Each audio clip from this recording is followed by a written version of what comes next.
LDF സർക്കാരിൻ്റെ കാലത്ത് ഇതുപോലെ രണ്ട് KSU പ്രവർത്തകരെ തല്ലിച്ചതച്ചൊരു സംഭവം ഓർക്കുന്നുണ്ടാകും. അതായത് മുഖ്യമന്ത്രിയുടെ നവകേരള യാത്രക്കിടെ പ്രതിഷേധിച്ചതിൻ്റെ പേരിലാണ്, കരിങ്കൊടി പ്രതിഷേധം നടത്തിയതിൻ്റെ പേരിലാണ് രണ്ട് ചെറുപ്പക്കാരെ ക്രൂരമായവരുടെ തല തല്ലി പൊട്ടിച്ചത്.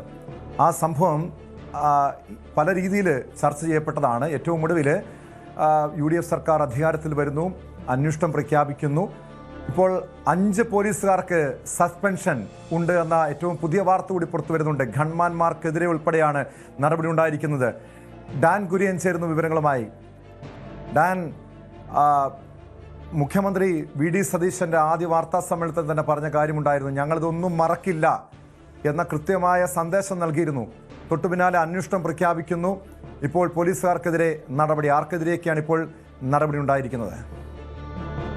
മുൻ മുഖ്യമന്ത്രി പിണറായി വിജയന്റെ പേഴ്സണൽ സെക്യൂരിറ്റി വിങ്ങിൽ ഉണ്ടായിരുന്ന 2 ഉദ്യോഗസ്ഥർ ഉൾപ്പെടെ, അതായത് അനിൽ കൊല്ലിയൂർ, അതോടൊപ്പം സന്ദീപ്, ഈ 2 പേരാണ് അന്ന് KSU യൂത്ത് കോൺഗ്രസ് നേതാക്കൾക്ക് നേരെ ലാത്തി ചാർജ് നടത്തിയത്. അവരടക്കം 5 പേരെയാണ് ഇപ്പോൾ സർവീസിൽ നിന്ന് സസ്പെൻഡ് ചെയ്യാനുള്ള തീരുമാനത്തിലേക്ക് സംസ്ഥാന പോലീസ് മേധാവി റവട ചന്ദ്രശേഖർ എത്തിയിരിക്കുന്നത്. അദ്ദേഹത്തിന് ഇന്നലെ വൈകിട്ടാണ് പ്രത്യേക അന്വേഷണ സംഘം റിപ്പോർട്ട് സമർപ്പിച്ചത്. ആ റിപ്പോർട്ടിന്റെ അടിസ്ഥാനത്തിലാണ് ഇവരെ സർവീസിൽ നിന്ന് സസ്പെൻഡ് ചെയ്യാനുള്ള ഒരു നീക്കം അന്വേഷണ സംഘത്തിന്റെ ഭാഗത്തു നിന്ന് അത്തരത്തിലൊരു ശുപാർശ പോലീസ് മേധാവിക്ക്, സംസ്ഥാന പോലീസ് മേധാവിക്ക് ലഭിച്ചത്.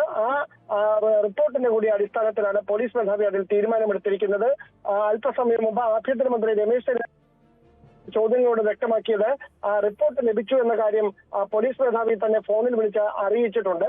അതിൽ തുടർ നടപടി റിപ്പോർട്ട് വിശദമായി പഠിച്ച ശേഷം പോലീസ് മേധാവി തന്നെയായിരിക്കും കൈക്കൊള്ളുകയുണ്ടായത്. പക്ഷേ ഇത് ഓർഡറായി ഇതുവരെ ഇറങ്ങിയിട്ടില്ല. അത് വൈകാതെ തന്നെ ഓർഡറായി തന്നെ ഇറങ്ങും. അതിനുശേഷമായിരിക്കും അന്വേഷണ വിധേയമായിട്ടാണ് ഇപ്പോൾ സസ്പെൻഡ് ചെയ്യുന്നത്. തുടർ നടപടികൾ എങ്ങനെയാവണം, വകുപ്പ് തല അച്ചടക്ക നടപടികൾ എങ്ങനെയാവണം എന്ന കാര്യത്തിൽ വിശദമായ അന്വേഷണത്തിന് ശേഷം മാത്രമേ ഒരു തീരുമാനത്തിലേക്ക് ആഭ്യന്തര വകുപ്പ് എത്തുകയുള്ളൂ.